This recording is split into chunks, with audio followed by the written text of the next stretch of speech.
When hearing about Norway, so many beautiful places appear in our minds, right?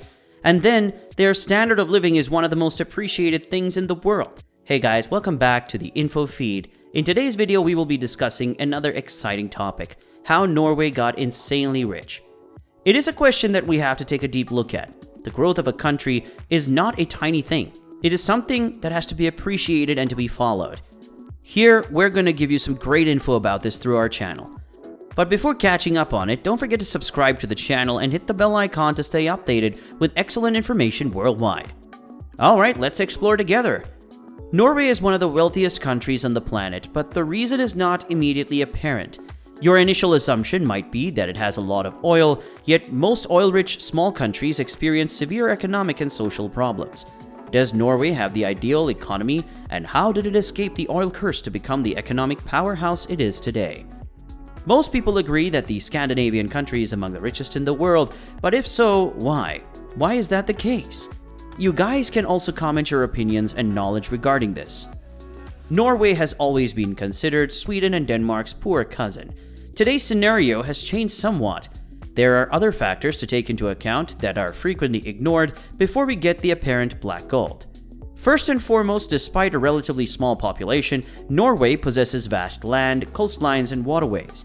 Because of this, money made from the land and the ocean goes much further than you may anticipate. The Nordic cousins of Norway, Sweden, Finland, Iceland, and to a lesser extent Denmark, share the same sentiments. What about nature's hand of assistance?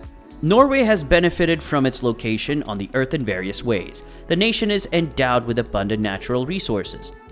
The country's chilly waters have historically offered abundant fishing possibilities, and this tradition is still strong today. Even though LOFOTEN is well known for its tourism, the fishing sector is nevertheless vital to the local economy. Despite the harsh winters, agriculture has long been significant. However, it goes without saying that finding a different, much more precious resource hiding beneath the waves had a tremendous impact on Norway's fortunes. But today, Norway is the second richest nation on the planet if you exclude micronations. One of the happiest, seventh, healthiest, and most democratic countries in the world, Norway ranks among the top nations in terms of prosperity practically everywhere, and all its people are theoretically quarter-millionaires. Yet, how? Many countries have attempted to follow Norway's example and become even poorer. Is Norway's economy too fantastic to be accurate? And how did Norway get so insanely wealthy when other countries failed? The most significant oil reserves in the world are located in these countries. Despite making up only 7.9% of the global GDP, they collectively account for 84.9% of the remaining supply. Venezuela is the poorest nation in the Western Hemisphere with approximately a sixth of the total. Most of the nations on this list have some serious economic or social problems. Saudi Arabia, Iran, Iraq, Kuwait, and the United Arab Emirates all experience severe inequality and human rights violations. Russia has been deteriorating for decades, and Libya has been in anarchy since Gaddafi was toppled in 2011. In fact, there seems to be a correlation between the amount of oil produced per person and how undemocratic the nation is. It is referred to as the oil curse by many economists. Today, 27% of all energy is produced from oil and gas. Even as the globe eventually works to transition to newer and cleaner energy sources, oil today and for a long time will be a necessity. You would expect a country's economy to benefit from possessing a lot of oil, given that it is almost at its highest price. Oil has the drawback of being like winning the lottery. Nations can suddenly find themselves flooded with piles of cash, which they employ to cut taxes and boost spending. As the oil sector grows to become the most significant economic sector, it begins to enclose and eclipse all other industries. The demand for the local currency rises as oil exports expand, boosting citizens' purchasing power overseas and harming domestic manufacturing. Spending now rather than saving for the future is a strategy by new politicians to increase spending to win office, and also by autocrats to maintain control. The typical citizen suffers even if the government frequently turns corrupt and wealth is transferred to a small group of people. But the oil curse appears to have one special exemption. That nation is, as you would have guessed, Norway. 100 years after Mathe's visit, Norway had become independent of Sweden. It remained ignorant and impoverished. Its economy was based on exporting raw materials like minerals, fish, and timber, and it shared nothing in common with its neighbors to the south, who were rapidly industrializing. However, it did offer certain advantages. In the previous 50 years, Norway developed the fourth largest merchant fleet in the world during the era of free trade, earning great experience in commerce, technology, and shipping, and serving as a significant foreign exchange provider. During its independent fights, Norway also developed a powerful legislative system, which led to the emergence of universal suffrage, workers' rights, and significant social changes.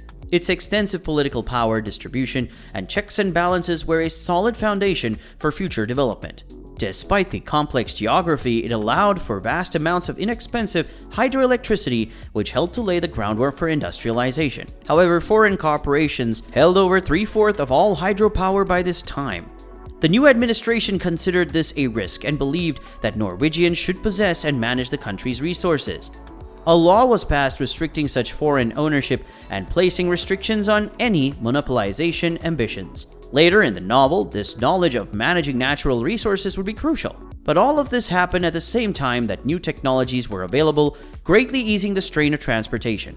Norway's inherent disadvantage compared to its European neighbors was significantly reduced by railroads, roads, and new communication technologies. These factors also sparked a surge in industrialization and economic expansion. However, Norway was different in that it had robust linkages to public services like welfare, education, and industry that would be useful to them in the future. Norway would mainly continue to grow, but due to its small size and dependence on international trade, it was engulfed in the geopolitical and economic upheavals of the early 20th century. Although it was nominally neutral in both world wars, its commerce fleet suffered severely in the first, and on April 9, 1940, the Germans invaded and held it for 5 years. By the time it was over, Norway, like many other countries, was left to rebuild its nation and economy. It became a member of numerous international organizations and one of the Marshall Plan's significant recipients.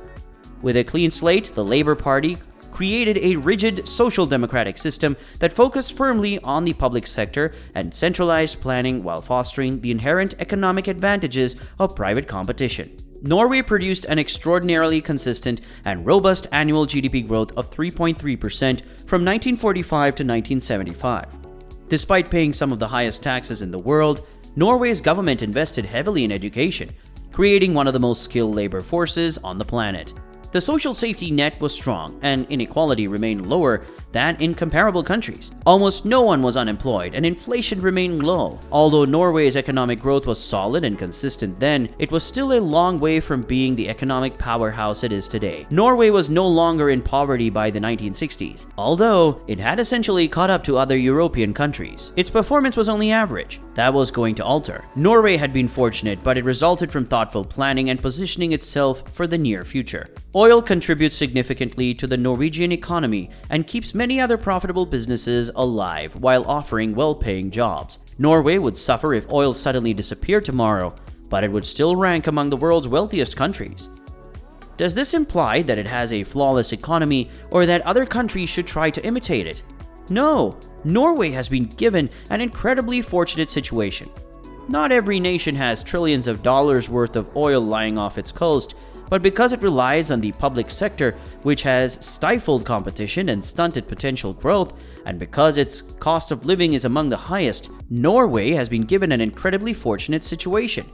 Norway's economy is not perfect for the world, it's ideal for Norway. Undoubtedly, Norway enjoys a very high level of living, all thanks to its government's significant investment in these areas, which has led to a highly literate, prosperous, and highly educated populace.